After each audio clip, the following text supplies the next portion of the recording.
Hi friends, உங்கள் கருத்துக்களெல்லாம் பார்த்து ரொம்ப சந்தோஷம். என்னால் அடுத்து கொஞ்சம் கதை உடனே ஆரம்பிக்க முடியல. பயங்கர சளி. ஸோ குரல் ரொம்ப உடஞ்சி போயிருக்கு என்னால். அத்தியாயம் 14. பாண்டிச்சேரியில் இருந்த அந்த ரிசார்ட்டில் அமைச்சரின் வரவிற்காக காத்திருந்தான் கேசவன். கார்த்திக்கும் அவனுடன் இருந்தான். வரிசையாக கார்த்திக்கிற்கு அழைப்புகள் வர அவன் எழுந்து சென்று ஒரு ஓரமாக நின்று பேசிக்கொண்டிருந்தான். கால் மேல் கால் போட்டபடி சுற்றுப்புறத்தை ஆராய்ந்து கொண்டே சிந்தனையுடன் அமர்ந்திருந்தவனை நோக்கி வேக நடையுடன் வந்தார்கள் அமைச்சரும் அவரது எடுபிடிகளும்.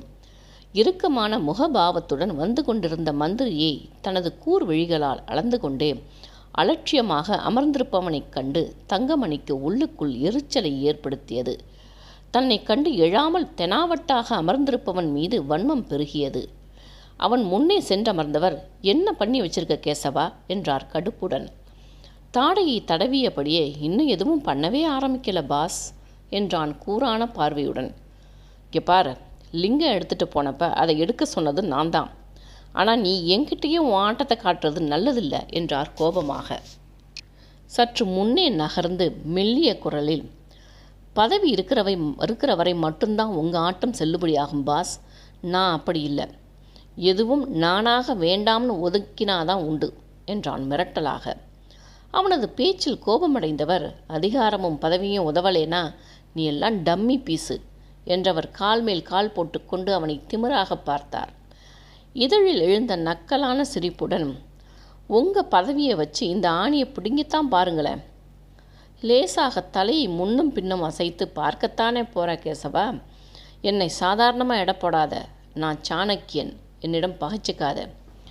அவரை ஆழ்ந்து பார்த்தவன், "அதையே உங்களுக்கு திருப்பிச் சொல்கிறேன்.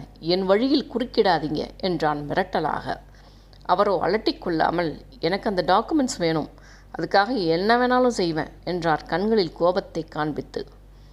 "அது உங்கள் கைக்கு கிடைக்காது பாஸ்" என்றான் அழுத்தமாக. அவன் சொல்லி முடிக்கும் முன்னே அமைச்சரின் எடுபிடிகளில் ஒருவன் துப்பாக்கியை எடுத்திருக்க அடுத்த நொடி சத்தமின்றி மடங்கி கீழே விழுந்திருந்தான். கேசவனின் கரங்களில் எப்பொழுது துப்பாக்கி வந்தது என்று உணரும் முன்பே ஒருவன் இறந்து விழுந்தான். அதைக் கண்டு அமைச்சரின் மற்ற எடுபிடிகள் அவன் மீது பாய முயற்சிக்க, மீதமிருந்த அவர்கள் அமைச்சரை மறைத்து அங்கிருந்து வேகமாக நகர ஆரம்பித்தனர். கேசவனின் ஆட்டத்தை கண்டதும் கார்த்திக்கும் இணைந்து கொள்ள அமைச்சரின் ஆட்கள் முழுவதும் சுருண்டு விழ ஆரம்பித்தனர். இறுதியாக அமைச்சர் மட்டும் எஞ்சி நிற்க அவர் அருகே சென்றவன், "உன்னை போடணும்னு நான் இன்னும் முடிவு பண்ணலை. அதனால் இங்கே நடந்தவற்றுக்கு எந்த ஆதாரமும் வெளியே போகக்கூடாது. மீறி போச்சுன்னா முடிவு பண்ணிடுவேன்" என்றவன் கார்த்திக்குடன் அங்கிருந்து வெளியேறினான். தங்கபாண்டியனின் முகம் இரத்த பசையற்று இருந்தது. மனமோ உலைக்களமாக கொதித்தது. ரிசார்ட் மேனேஜரிடம் சிசிடிவி காட்சிகளை நீக்கும்படி கூறிவிட்டு சம்பவத்தை பார்த்த தொழிலாளர்களையும் வாயை திறக்கக்கூடாது என்று மிரட்டிவிட்டு தன் இடத்திற்கு சென்றார். தன் வீட்டிற்கு சென்றதும் நேரே குளியலறைக்கு சென்றவர் ஷவரின் முன்பு நின்றார். "எத்தனை அதிகாரம் படைத்த என்னிடமே ஆடி பார்க்கிறான். கையால் ஆகாதவனாக அனைத்தையும் வேடிக்கை பார்த்து விட்டு வந்திருக்கிறேன். என் உயிரை எனக்கு பிச்சை போட்டிருக்கிறானா? விடமாட்டேன் ஆதிகேசவா. இனி ஒவ்வொரு நாளும் நீ ஓடிக்கொண்டே இருக்க வேண்டும்.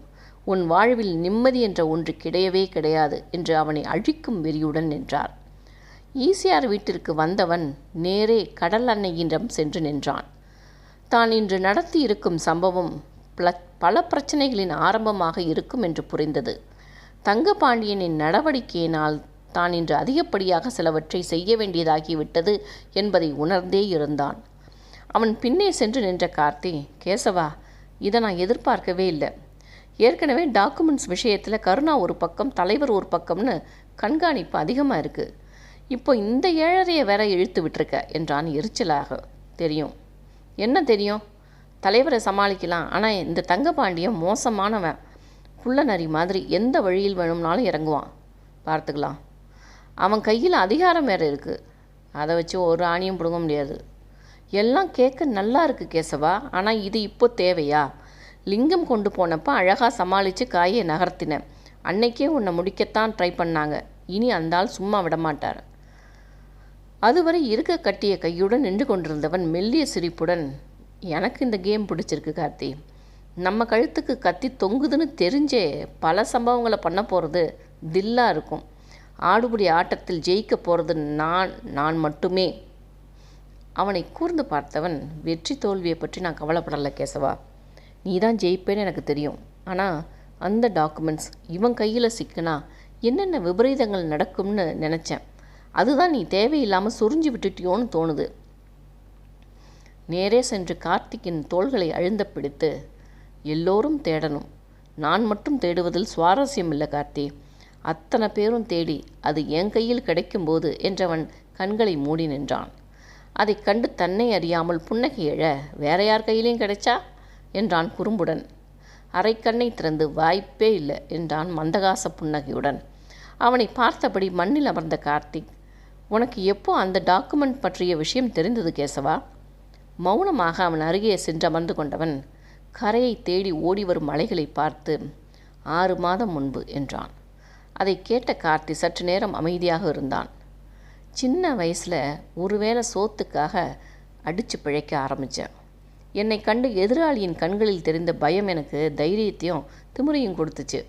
அடித்து விரட்டினவெல்லாம் தானாக கொண்டு வந்து கொடுத்தப்ப கெத்து வந்துச்சு. நீ காமிச்ச வழியில் தான் நானும் உன்னை தொடர்ந்தேன். 6 மாதம் முன்பு வரை நான் செஞ்சது எல்லாம் தவறாக நினச்சதில்லை. இது எனக்கு கடவுளாக அமைச்சு கொடுத்த வாழ்க்கைன்னு வாழ்ந்துக்கிட்டு இருந்தேன். அடித்து பிழைக்கிறவன் தான், பல கொலைகளை சாதாரணமாக செய்தவன் தான். ஆனால் அந்த டாக்குமெண்ட்டில் இருந்த விஷயங்களை தெரிஞ்சு கொண்ட பிறகு என்னால் ஒரு நாள் கூட நிம்மதியாக தூங்க முடியல என்றான் கண்களை அழுந்த மூடி திறந்து. நானும் கேசவா, இந்த உலகம் நம்மளை நேரடியாக கெட்டவங்களாக சொல்லும். ஆனால் நல்லவன் வேடமிட்டு இவர்கள் செய்யும் இந்த அழிவு வேலைகளை என்ன சொல்கிறது? கடவுளையே கடத்தும் வேலைகளை செய்தாலும் அதை செய்ய வைத்தது அவன்தான். ஆனால் காரண காரியமாக தான் இந்த டாக்குமெண்ட்ஸ் விஷயம் எனக்கு தெரிய வந்திருக்கு. நிச்சயமாக இதை நடத்த நான் அனுமதிக்க மாட்டேன். இதில் என் உயிர் பிரிகிற நிலை வந்தாலும் கடைசி மூச்சிருக்கும் வரை போராடி ஜெயிப்பேன் என்றான் இறுகிய குரலில். நானும் உனக்கு துணையாக தான் இருப்பேன் கேசவா. சட்டென்று எழுந்து கொண்டவன், நான் சொல்கிறவற்றை கவனமாக கேட்டுக்கோ கார்த்தி என்று அவன் காதில் சில பல தகவல்களை பகிர்ந்து கொண்டான். யோசனையுடன் அதை கேட்டுக்கொண்டவன், இதை நான் பார்த்துக்கிறேன், நீ லிங்கங்களை இடம் மாற்றிடு என்றான். மெல்லிய புன்னகை இதழில் தோன்ற, நாளைக்கு ரிச்சர்ட் வரான். நாளை மதியம் லிங்கம் தூத்துக்குடி கிளம்புது. நைட்டே லண்டன் போகிற கப்பலில் பயணம் என்றான். தலைவருக்கு தெரியுமா கேசவா? லிங்கம் என்னதான் இருக்குன்னு அவர் நினச்சிக்கிட்டு இருக்கட்டும், இப்போதைக்கு தெரிய வேண்டாம் என்றவன் அங்கிருந்து கேசவன் சொன்னவற்றை செய்யச் சென்றான். அவன் சென்றதும் மீண்டும் கடலை பார்த்தவன் மனதில் பாரம் ஏறியிருந்தது. கார்த்தியிடம் எளிதாக சொல்லிவிட்டாலும் அரசாங்க பதவியில் இருப்பவர்களை எதிர்த்து எப்படித்தான் நினைத்ததை சாதிக்க இருக்கிறோம் என்ற யோசனை எழுந்தது. அந்த பத்திரத்தில் இருந்த விஷயங்கள் வெளியுலகிற்கு தெரிய வரக்கூடாது. அதே சமயம் அதை நடக்கவும் விடக்கூடாது.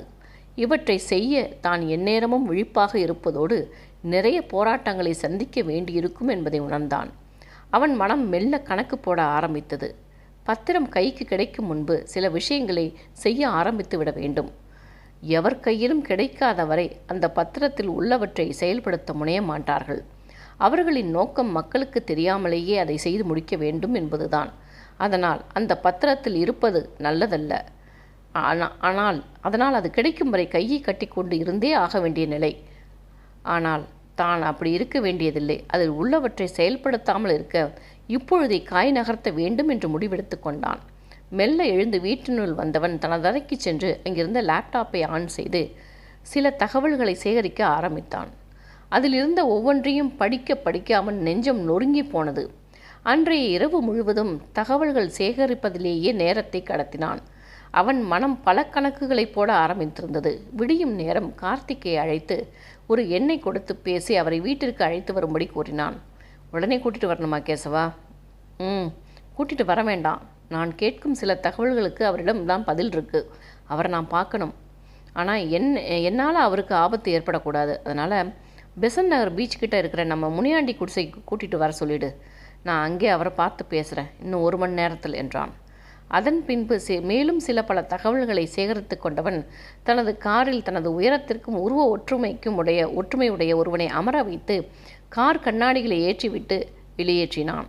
தன்னை கண்காணிப்பவர்களை ஏமாற்றிவிட்டு கிளம்பியவன் சாதாரண அழுக்கு வேட்டியுடன் வீட்டை விட்டு வெளியேறி பஸ்ஸில் பெசன்ட் நகர் பீச்சிற்கு சென்று இறங்கினான். தன்னை எவரும் கவனிக்கிறார்களா என்று ஆராய்ந்து கொண்டே முனியாண்டி வீட்டிற்கு சென்று கதவை தட்டினான். உடனே கதவு திறக்கப்பட்டு உள்ளே நுழைந்ததும் அடைக்கப்பட்டது. அங்கே புரொஃபஸர் ராமமூர்த்தி அவனுக்காக காத்திருந்தார். ஆதிகேசவனை பார்த்ததும் அவர் முகத்தில் லேசான பயம் எழ மெல்ல எழுந்து நின்றார். உட்காருங்க சார், நான் உங்ககிட்ட ஒரு முக்கியமான விஷயத்தை பற்றி கேட்கத்தான் வந்திருக்கேன், மற்றபடி எதுவும் இல்லை என்றான். அவரோ இவன் தன்னிடம் என்ன கேட்பான் என்று புரியாமல் அவனை பார்த்தார். சுற்றி வளைக்காமல் நேரடியாக விஷயத்துக்கு வந்தவன், இந்த தோரியம் பற்றி சில தகவல்கள் வேணும் என்றான். அவருக்கு அவன் கேட்டது அதிர்ச்சி. இதை எதற்கு இவன் கேட்கிறான் என்று அவனை நிமிர்ந்து பார்த்தார். அவரின் முகத்தில் தெரிந்த கேள்வியை தெரிந்து கொண்டவன், அதிகமாக சொல்ல முடியாது, ஆனால் உங்கள் உதவி எனக்கு தேவைப்படுவதால் சிலவற்றை சொல்கிறேன். நம்ம கடற்கரையோரம் இருக்கிற அட்டாமிக் மினரல்களை எடுக்க ஒரு சில புள்ளிகள் நடவடிக்கை எடுத்துக்கிட்டு இருக்காங்க. முதலில் எனக்கு அதை பற்றி அதிகமாக தெரியாது, ஆனால் அவர்களின் பிளான் பற்றி அறிந்து கொண்டப்ப முழுக்க அதை பற்றி தெரிந்து கொள்ள முடிவு செய்தேன்.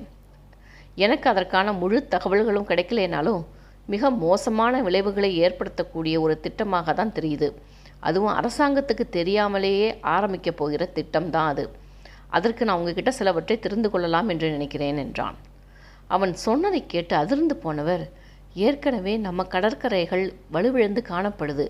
இதில் அட்டாமிக் மினரல்ஸ் எடுத்தால் நிறைய விளைவுகளை சந்திக்க வேண்டி வரும். நம்ம வருங்கால சந்ததிக்கு வலுவிழந்த ஒரு பூமியைத்தான் பரிசாக அளிப்போம். அதோடு பல வியாதிகள் நம்மை பாதிக்கும் என்றார்.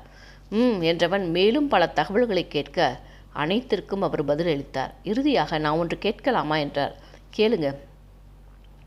நீங்கள் கொலைகளை சாதாரணமாக பண்ணக்கூடியவர். அப்படி இருக்கும்போது உங்களுக்கு இது ஒரு பெரிய விஷயம் இல்லையே, அப்புறம் ஏன் இதை பற்றி என்று இழுத்ததும் கையை காட்டி நிறுத்தியவன், நான் கெட்டவன் தாங்க, அதை சொல்ல தயங்க வேண்டியதில்லை.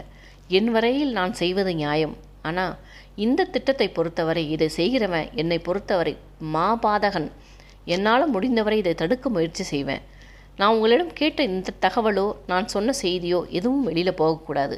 அப்படி மீறி போனால் என்ன நடக்கும் என்று நான் சொல்ல வேண்டியதில்லை என்று எழுந்து கிடுவிடுவிடு என்று வெளியேறிவிட்டான்.